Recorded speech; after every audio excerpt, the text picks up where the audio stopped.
salut les turfeuses, salut les turfeurs, bienvenue pour un nouveau pronostic de Benoît Requin. Merci pour vos likes, pour vos commentaires, n'hésitez pas à vous abonner pour recevoir tous mes pronostics tous les jours et n'hésitez pas à rejoindre ma communauté pour avoir accès à tous les tickets pour la course du Quintet.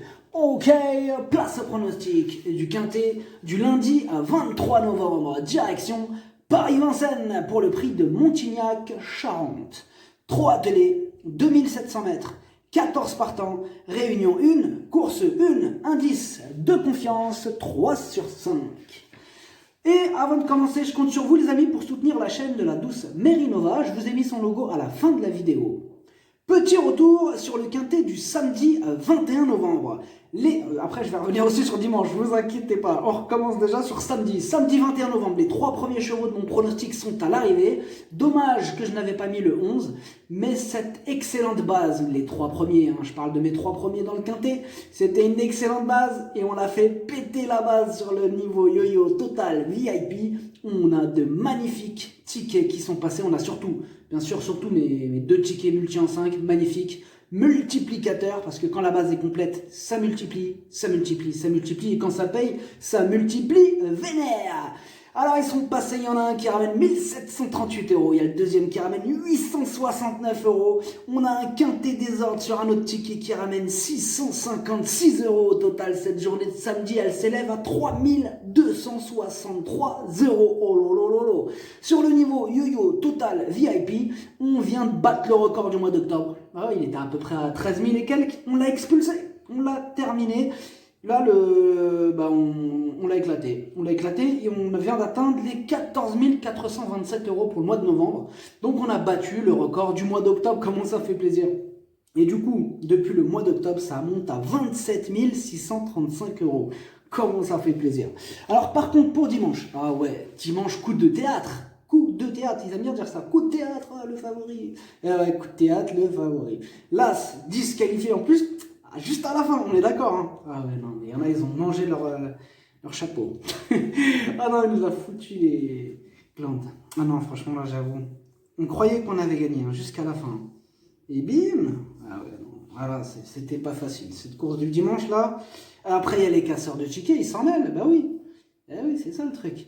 Enfin bref, c'était beaucoup mieux ce samedi avec, je le rappelle, 3263 € juste pour cette journée pour le niveau yo-yo total VIP. Le niveau qui donne accès à tous mes tickets pour la course du Quintet, c'est ce même niveau yo-yo total VIP. N'hésitez pas à rejoindre ma communauté et vous récupérez tous mes tickets. Ils sont là, ils vous attendent dans l'onglet communauté. Il y a juste à se servir. Servez-vous. Ok, c'est parti, on commence le pronostic et on commence avec le numéro 1, Kalina. Elle ne cesse de décevoir ces derniers temps. Jean-Michel Bazir a accentué son entraînement. Il tente le tout pour le tout. Ça passe ou ça casse. Le numéro 2, Elvis du Vallon. Il est en plein dans sa catégorie. Mieux vaut oublier son... Attendez, je vous ai même pas lu ce qu'il disait Bazir dessus. Excusez-moi, on repasse sur le numéro 1. Donc Kalina, elle ne cesse de décevoir. Non. Et qu'est-ce qu'il nous dit Monsieur Bazir ? Alors, dans cette épreuve, il nous dit quoi? Elle est décevante depuis quelques mois. J'ai pris la décision d'appuyer sur la pédale avec elle à l'entraînement depuis 15 jours. J'espère que cela va porter ses fruits. J'ai hâte de voir son comportement dans ce Quintet. Le numéro 2, Elvis du Vallon. Il est en plein dans sa catégorie. Mieux vaut oublier son dernier échec, car il y a de la revanche dans l'air. Et on écoute Charles Cuillet. Elvis du Vallon a connu des problèmes de trafic dernièrement. À Argentan, il avait aussi tracé une belle ligne droite. Il est revenu aussi bien sinon que l'an dernier à pareille époque. Nous avons hésité à le présenter dans le Bretagne, mais l'opposition était trop forte. Il détient une très bonne chance. Le numéro 3, Black Jack From. C'est un spécialiste de la disqualification. On ne sait jamais sur quel pied danser avec lui. Comme d'hab, avec lui, ça sera tout ou rien. Et on écoute Guillaume Gillot. Lui aussi, il y croit même plus, le pauvre. Black Jack From s'est rapidement montré fautif jeudi dernier sous la selle. J'ai pris la décision de le laisser au départ de ce Quintet.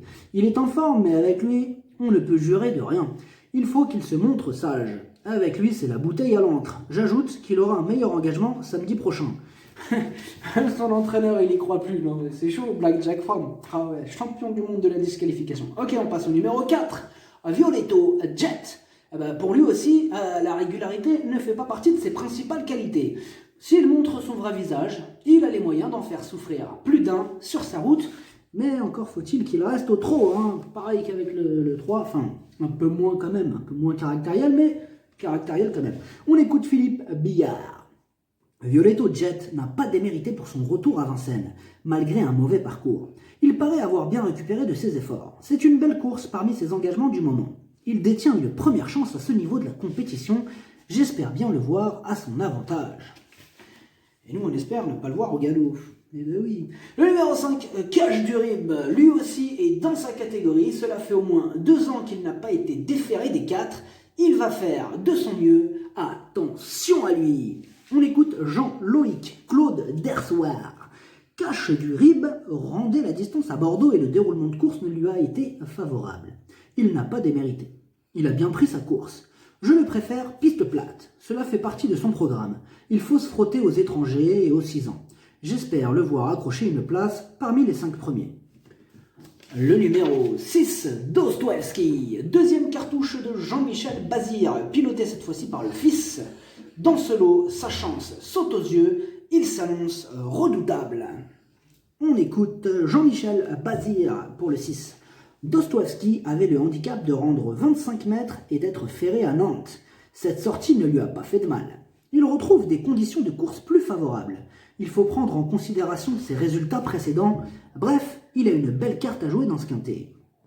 Le numéro 7, Dream de Lasserie. C'est une véritable machine à trotter qui fait quasiment l'arrivée de toutes ses courses, et bien sûr qu'on la garde. On écoute Romain Derieux. Dream de Lasserie termine derrière Vitruvio en Italie, ce n'est pas si mal.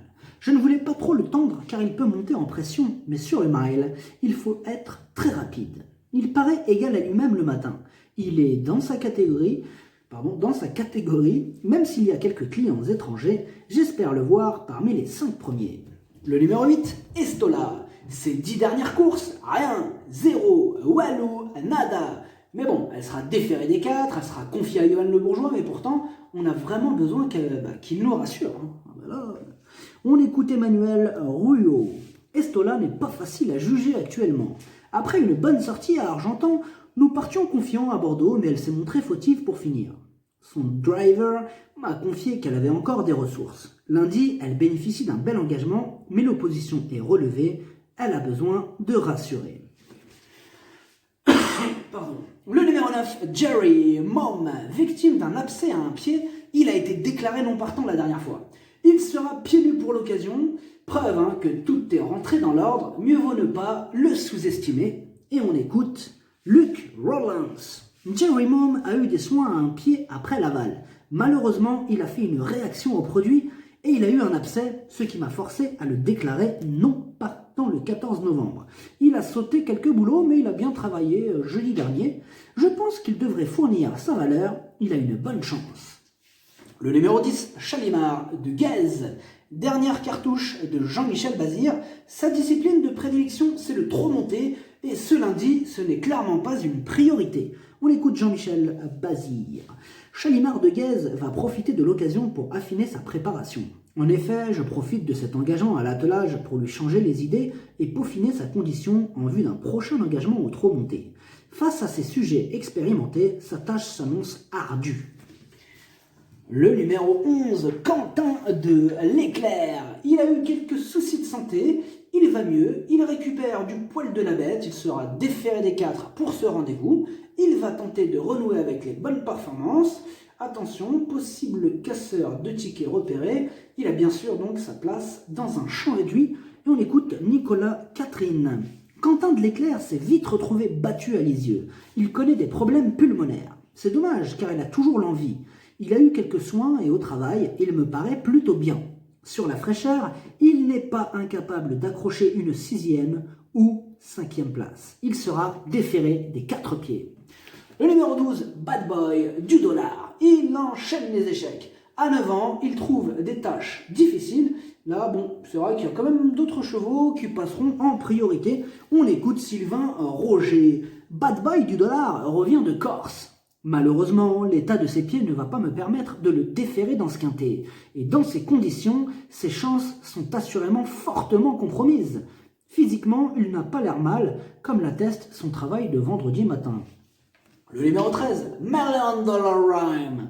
Il vient de remporter son dernier quintet avec désinvolture et semble en mesure de s'emparer de celui de lundi. On écoute Arthur le portier. $1 Million Rhyme n'a pas raté ses débuts en France. Éric Raffin lui a donné un parcours sur mesure et n'a donc pas eu une course dure. Depuis, il est resté à Grosbois où il se montre plus calme qu'en Suède. Comme il a usé un peu de pied, il restera ferré. Le déferrage ne le métamorphose pas, il peut doubler la mise. Le numéro 14, Unique, Junie. C'est la plus riche de la course, elle a été préparée spécialement pour ce quintet. Déférée des 4 pour l'occasion, elle va défendre charmant ses chances. On écoute Jorgen Worstorm. Unique Junie n'a pas fourni sa meilleure valeur lors de sa dernière sortie. Je lui ai accordé un peu de repos. Elle a repris progressivement le travail et j'ai accentué ces derniers temps. Elle découvre un bel engagement. J'ai essayé de la voir au mieux pour celui-ci. J'espère bien la voir parmi les 4 premiers. Ah, il est chaud, il est chaud. Le pronostic, ça donne 13, 6, 14, 4, 7, 2, 9, 5. Cheval de complément, l'As, si jamais il y a un autre important et ça peut arriver, le 3. Merci d'avoir suivi cette vidéo. N'hésitez pas à vous abonner pour recevoir tous mes pronostics tous les jours. Et n'hésitez pas à rejoindre ma communauté pour avoir accès à tous les tickets pour la course du quintet. À jouer avec modération. Bonne chance. Chopez-le moi. Ciao.